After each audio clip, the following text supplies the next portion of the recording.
Live 3 years ago, I probably would have said Streamlabs without a doubt. It is straightforward and the easiest to get set up with and go live. But then 2 years ago, I probably would have said OBS because it works for stream elements and is just overall better. And now in 2024, if you ask me again, well, so much has changed. There are so many options for streaming software, alerts platforms, and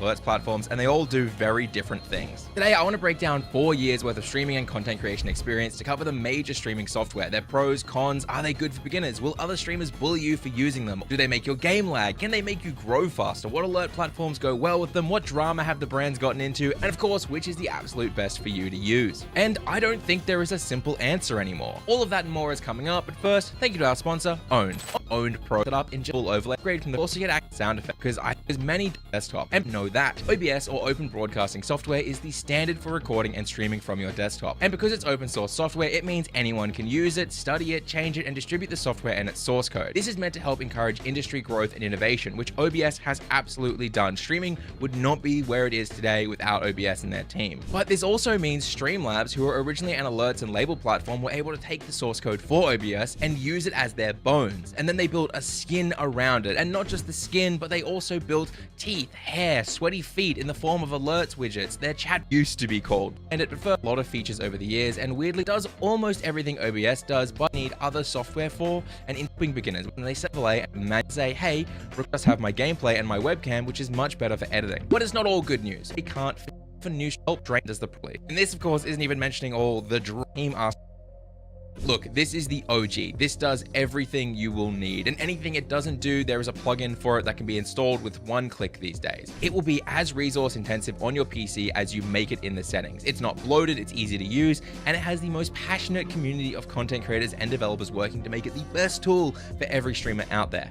OBS will always work better than Streamlabs. Of course, if you set it up right. The only major drawback is that to a beginner, it is very daunting to open OBS. There is no quick installs, as I said, so it has to be done manually. But I would argue this means that you get more experience as a creator. It has no alerts, chat labels, or other widgets built in, so you'll need third-party software, which I will cover soon, but as we've seen, this also could be a pro, because if they'd integrated all those things, it could have caused the software to become unfocused and bloated. And because you'll need an alert platform, let's get into that as well. First up, Streamlabs. Yes, it is an alert platform, but they've also made it so that a lot of their alerts and widgets barely function unless Streamlabs is also open and you're streaming from it. It's also quite glitchy, and the way they have the setup and customization is quite archaic and behind the times. There's no visual scene or alert editor, which should be industry standard, but hey, at least it works with YouTube and Twitch. Stream Elements is next, and this truly is the go-to for many streamers. It works with YouTube and Twitch, and it uses a visual scene editor approach to let you customize alerts, chat, stream labels, and everything else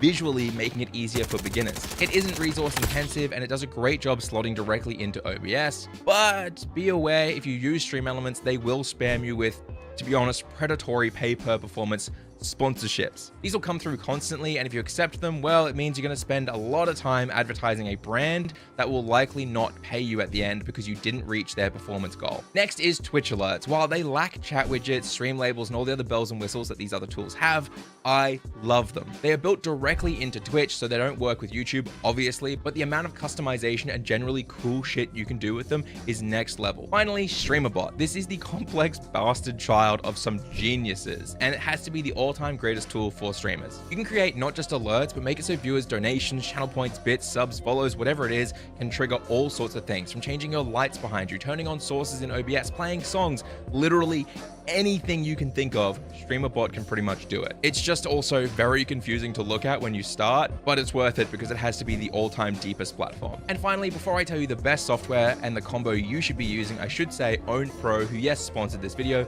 is an alert system. It's a scene editor. It's everything I mentioned in the ad read, so I won't go over it again.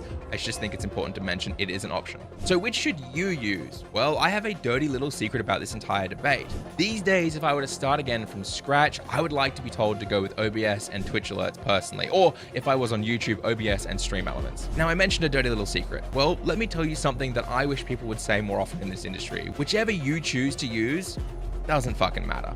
If your stream does everything you want it to, That's all that matters. At the end of the day, the two programs are practically identical, and a viewer can't tell you're using one or the other. In filmmaking, we used to say it doesn't matter how you get the shot. It doesn't matter what camera you use. It only matters what's in the frame, because that's what makes the viewer feel. If your stream is high quality, if it's clear, you sound good, and does everything you want it to for your audience, then use whatever the hell you want. Stop the idiotic debating, and if you want to learn how to use OBS, click here. If you want to learn Twitch alerts, click here. If you want to become a Shopify is a platform that helps entrepreneurs get started down the path they want. Sometimes starting a business can be scary. I feel like I lost a little piece of my soul. Like, installing OBS can be confusing, and streaming isn't meant to be confusing. It is meant to be fun, right? Today, you'll go from having nothing set up to having this awesome overlay set up and understanding how to customize the audio. When you first install OBS, you'll most likely either have a blank slate, or maybe you've already played around a bit, or even installed a template overlay from a website. For this, I want you to start and click New. Once it opens, name the setup. Don't worry, window.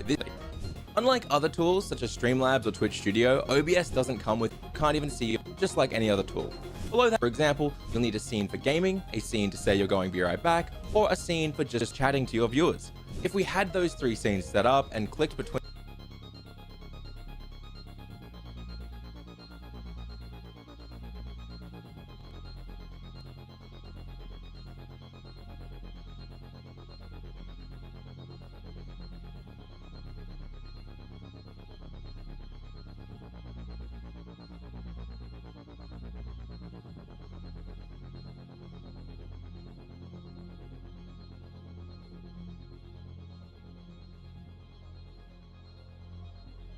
you